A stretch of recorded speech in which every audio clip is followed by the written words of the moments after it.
यदि अयोध्या पे संकट के बादल मंडरा रहे हैं तो आप निश्चिंत हो जाइए। मेरे रहते मेरे प्रभु श्री राम और उनके परिवार पर कोई आंच नहीं आ पाएगी। जय महावीर हनुमान, जय श्री राम। बजरंग बली हनुमान, जय जय महाबली हनुमान। कुमार कुश को अकस्मात ऐसा स्वप्न आना और मेरे हृदय का घबराना मात्र संयोग नहीं हो सकता। हे महादेव, अयोध्या पे संकट का कोई मेघ बरसने मत दीजिएगा। मेरे प्रभु के नगर को विपदा की हर एक आंधी से बचाइएगा। जय श्री राम।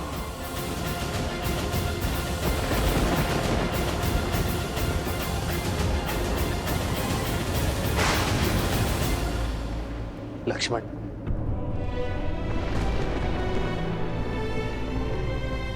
तुम धर्म की रक्षा के लिए अपने प्राण तक दांव पर लगाने के लिए सच हो गए। गर्व है मुझे तुम पर, तुम्हारी धर्मनिष्ठा पर। धन्यवाद भैया। मुझे ज्ञात था कि आप मेरे निर्णय के कारण को अवश्य समझेंगे और इसमें मेरा साथ अवश्य देंगे। किंतु निर्णय एक का पक्ष सुनकर नहीं लिया जाता लक्ष्मण। अब तक मैंने तुम्हारी बात सुनी और समझी, अब बारी तुम्हारी है लक्ष्मण, अयोध्या के महाराज की बात सुनने की। और मैं तुम्हें आदेश देता हूं कि अभी इसी क्षण से इस चर्चा को समाप्त कर दो। परंतु भैया। हाँ लक्ष्मण, मैं इस चर्चा का अंत करना चाहता हूं। सीता को खोने के पश्चात मैं अपने भाई को नहीं खोना चाहता लक्ष्मण। मैं तुम्हारी मृत्यु का आदेश नहीं दे सकता। क्षमा करें महाराज, परंतु अयोध्यापति के इस आदेश को नीति की स्वीकृति नहीं है।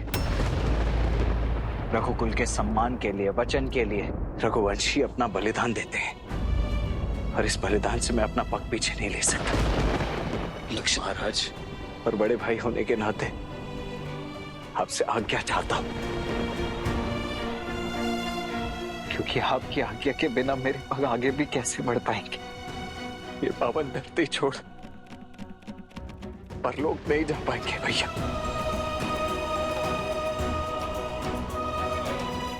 इसीलिए हाथ जोड़कर आपसे विनती कि मुझे ये देह त्यागने की अनुमति दे दीजिए। तुम कैसी बातें कर रहे हो लक्ष्मण?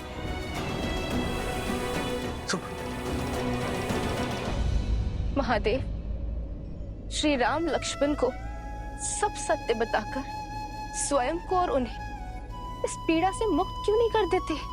क्योंकि नर अवतार को भावनाओं के भंवर को सहना ही पड़ता है देवी। सुख, दुख, पीड़ा, आनंद, सबका स्वाद चखना ही पड़ता है। इस समय नर की देह में है नारायण। इस समय वो केवल एक भाई है जो अपने अनुज की पीड़ा से व्यथित है। संसार के पालन करता नारायण नहीं, जो सुख दुख मोह माया से परे हो। बैठो लक्ष्मण।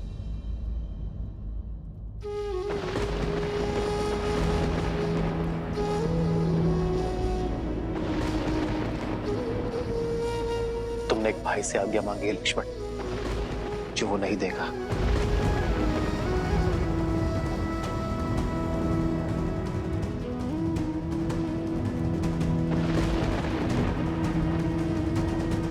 स्मरण है लक्ष्मण, गुरु वशिष्ठ के आश्रम में मैंने तुमसे क्या कहा था? तुम छाया नहीं हो मेरी, क्योंकि छाया तो अंधकार में साथ छोड़ देती है ना।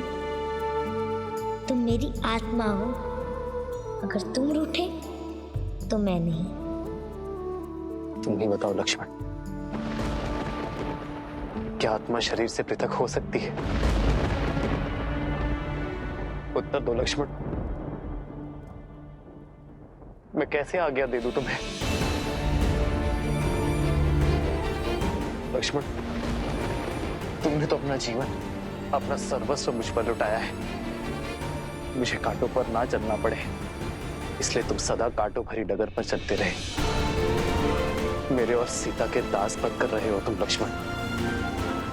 सदा ही मेरा संबल बनकर रहे हो तुम, और तुम चाहते हो कि मैं तुम्हें अपने प्राण त्यागने की आज्ञा दे दूं? अरे तुम्हारे तो प्राण मुझ में बसते हैं लक्ष्मण। लक्ष्मण,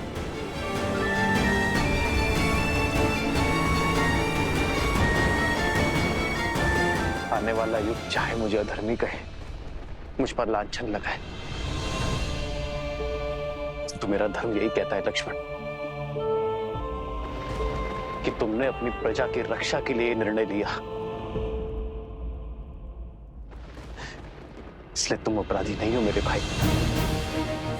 लक्ष्मण, तुमने ये नहीं सोचा कि यदि तुम्हें कुछ हो गया तो मैं सुमित्रा माता को क्या उत्तर दूंगा?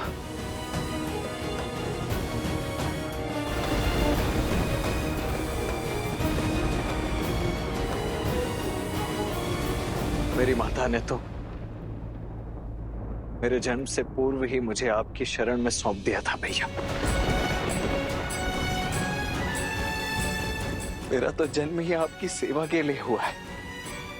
और देखिए भैया, मैं कितना सौभाग्यशाली रहा हूं कि नियति ने मुझे न केवल अपने भैया की, अभी तो अपनी भाभी मां की सेवा का भी अवसर दिया है।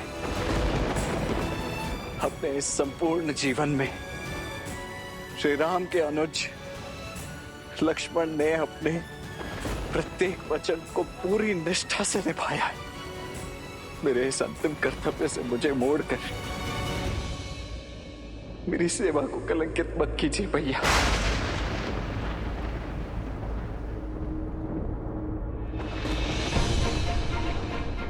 महाराज का आदेश वचन होता है भैया, और उसे निभाना, उसे संपूर्ण करना प्रजा का धर्म। अब आपकी आज्ञा का उल्लंघन तो कर ही चुका हूं मैं, परंतु उससे जुड़े आदेश को अवश्य पूरा करूंगा मैं। अपने जीवन के इस अंतिम कर्तव्य, अंतिम वचन को अवश्य निभाऊंगा मैं।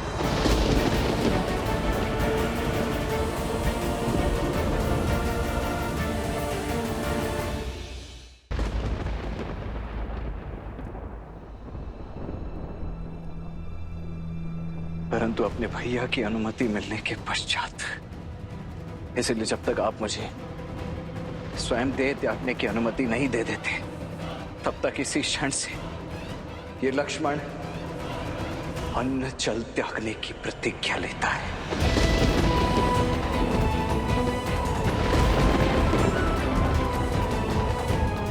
नहीं लक्ष्मण, लक्ष्मण, ये राज परिवार, धन वैभव, स्त्री पुत्र, सब कुछ त्याग कर अपने भैया श्री राम के अतिरिक्त जीवन के हर स्तंभ से मुख मोड़ता है। रघुकुल मांगे सबसे अगन परीक्षा, प्राण देने साजे लखन बचाने अयोध्या। आज्ञा दीजिए भैया। बन के कवच जो जन्म का साथ निभाए, मृत्यु दंड उसे कैसे राम सुनाए।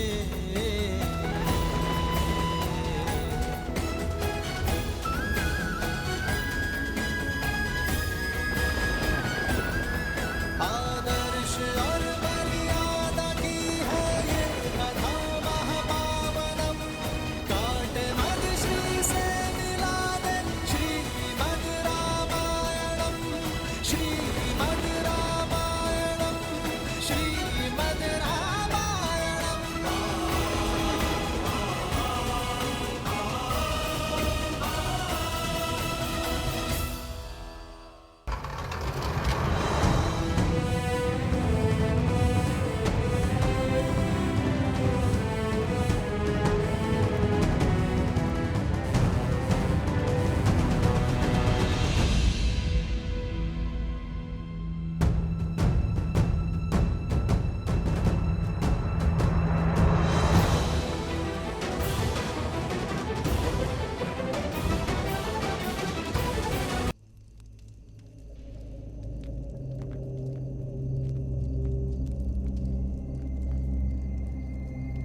देखो नीचे कहाँ है?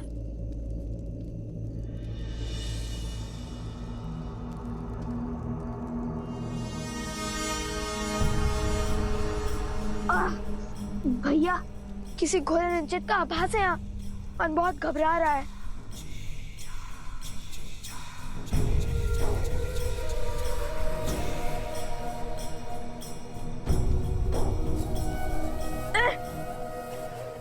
ये क्या है?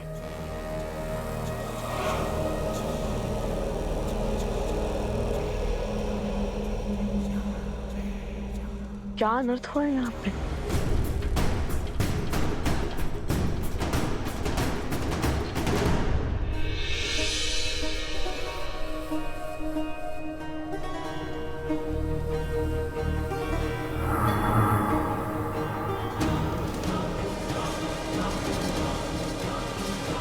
भैया लगता है किसी की दृष्टि है हम पर।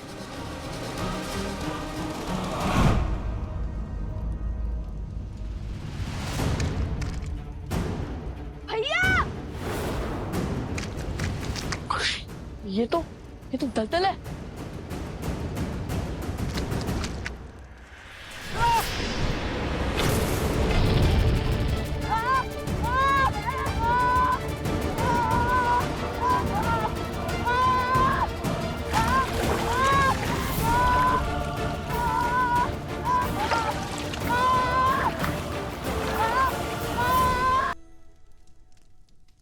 लक्ष्मण भैया, ये कैसी प्रतिज्ञा है? भला ऐसा भी क्या संकट आन पड़ा जो आपने अन्न, जल, घर, परिवार सब कुछ त्याग दिया? ऐसी कौन सी आज्ञा की आस है आपको प्रभु श्री राम से? भैया, आपको हुआ क्या है? आप मुझे कुछ बताएंगे?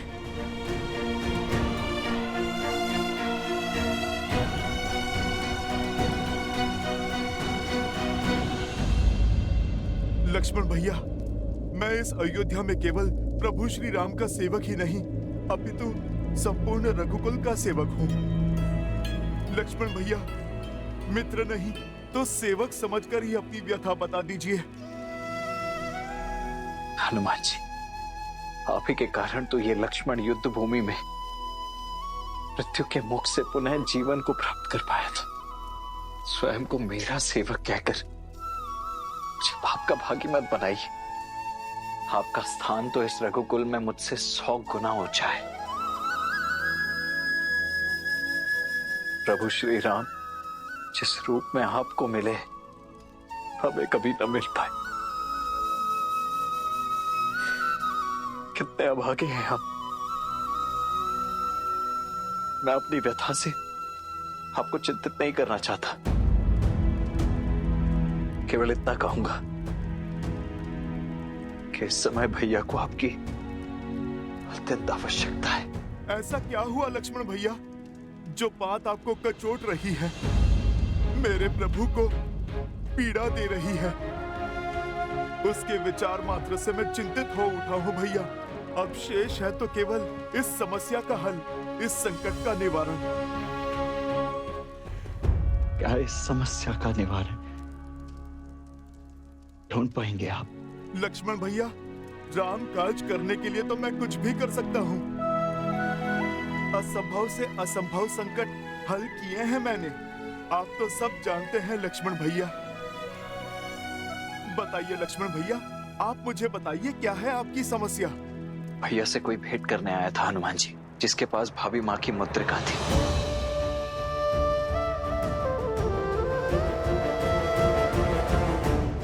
जब मैं उन्हें भैया के कक्ष में लेकर आया तो भैया ने मुझे आदेश दिया कि उनके वार्तालाप के मध्य कोई भी ना आ पाए। लक्ष्मण, हम दोनों एक महत्वपूर्ण चर्चा में हैं। जब तक ये समाप्त ना हो तब तक कोई इस कक्ष के भीतर नहीं आएगा। फिर क्या लक्ष्मण भैया, किसी ने प्रभु की आज्ञा का निरादर किया?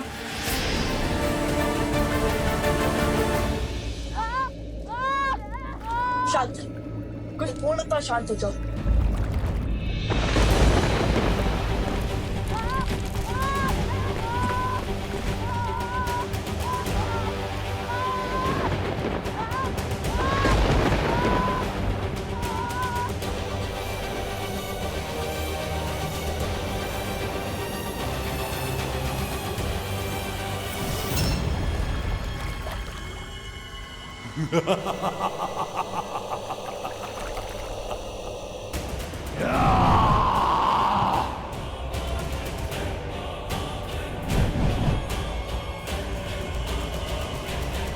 कितना सुंदर क्षण है। अयोध्या के कल लव कुश मेरे पाश में फंसी गए, वो भी इतनी सरलता से। अद्भुत। अच्छा तो तुम हमें पहचानते हो, तो फिर ये भी ज्ञात होगा कि हम तुम जैसे कई असुरों का काल बन चुके हैं। बीते कल की नहीं, इस क्षण की बात करो मूर्ख बालको। तुम्हें फंसाने में मुझे एक क्षण नहीं लगा। इतनी बड़ी बड़ी बातें करते हो, कदाचित तुम समझे नहीं कि तुम किस माया की चपेट में हो। इसलिए तुम्हारी आंखों में भय नहीं, विद्रोह है, युद्ध की ललक है।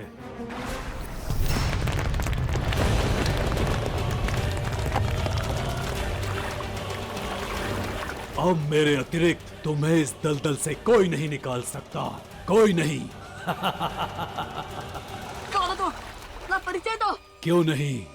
मृत्यु को प्राप्त होने वाले की अंतिम इच्छा अवश्य संपूर्ण होगी, ताकि तुम्हारी आंखों में भय के बादल देख पाऊं मैं चंद्रबाहु पुत्र अष्टबाहु हूं।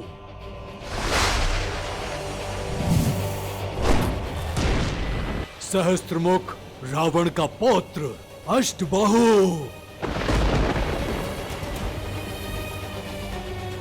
मेरे कुल, मेरे परिवार के विनाश का प्रतिशोध है ये कि तुम यहां तड़प तड़प कर मरोगे, और तुम्हारे पिता राम तुम्हारे वियोग की पीड़ा में वहां मृत्यु को प्राप्त होगा। रघुकुल के अंत के साथ ही मेरे पिता की मृत्यु का प्रतिशोध पूरा होगा। मेरे पूर्वजों का पिंडदान संपूर्ण होगा।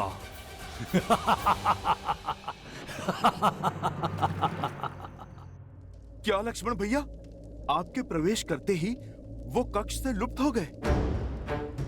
लक्ष्मण भैया, आपने उन्हें पहचाना नहीं? पहले कभी देखा नहीं?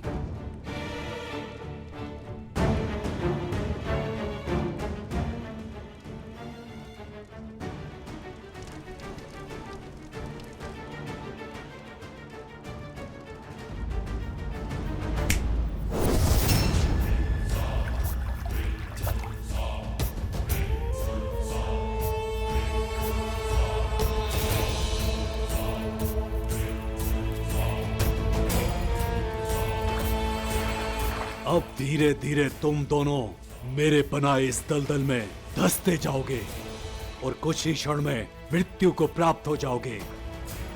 मैं तुम्हारे अंत का आनंद लूंगा। सोचा नहीं था कि कोई राक्षस इतना कायर निकलेगा। सनत की प्रजाति का अपमान किया तुमने। युद्ध से बचने के लिए दलदल का सहारा ले लिया। सत्य और सत्कुश, इस कार्य के लिए तो हमारे धनुष के टंकार ही बहुत है। अच्छा, तो तुम्हें लगता है तुम मुझे अष्टबाहु को युद्ध में हरा पाओगे? अवश्य, इसमें तो कोई संशय ही नहीं है। आवश्यकता से अधिक आत्मविश्वास मृत्यु का कारक होता है मूर्खों। यदि इतना ही सामर्थ्य है तो इस दलदल से निकल कर बताओ। यदि निकल पाए तो युद्ध का अवसर अवश्य दूंगा तुम्हें।